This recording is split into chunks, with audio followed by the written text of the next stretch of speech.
I was just on the set of a TV show for a day, and it's, big union, everything. And they're very COVIDed out on the set, and they're very paranoid. It's essentially created two groups. It's basically a group of people that are very fanatical about COVID or woke culture or policy or whatever. It's a smaller group. It's probably 10 or 15%. And then a very large group of people who are scared for their jobs and also just scared for their social standing. They don't want to be ostracized, who are then following this small minority of sort of lunatic kind of nut jobs that are sort of dictating policy. So it's not like most people agree with the lunatics. It's that the lunatics could get you removed from your livelihood. And so most people go along with it for fear. I was actually talking to Greg Gutfeld, about this a couple of weeks ago on my podcast. And he said, there are a small group of people who break away from that and say, I'm not playing. I'm not going along with your lunacy. I'm not wearing a mask outside. I'm not wearing rubber gloves inside an Uber. I'm going to speak out against this.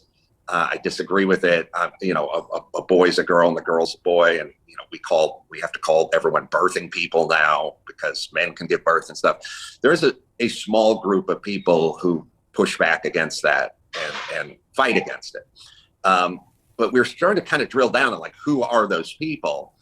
And I came up with the conclusion that they're people that are good at their jobs and do not fear being removed from their livelihood, because you can cancel fair to middling, mediocre people, maybe even decent at their job people, but you have a real hard time with canceling excellent people. So if you're really good at what you do, you will find work even in Hollywood, or you'll just break off and do your own thing. You can't cancel Joe Rogan. You can't cancel Ben Shapiro. They just go do their own thing. But the lion's share of people are not excellent. They just get along. And Hollywood is filled with people that just get along, and people that just get along who are overcompensated. So you take a combination of overcompensated and we don't really need you that much here. You better shut your mouth and get in line. And that's what we have. And they don't like people like me who ignore them and their decrees because I guess it makes them feel powerless in some way. But I have decided that I am good enough not to listen to them. And people say, does that hurt your career?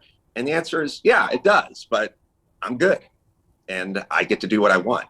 And that's part of being a comedian. It's not all about how much money you make. It's about saying what you want to say. And if you can't say what you want to say as a comedian, I think it's time to hang it up.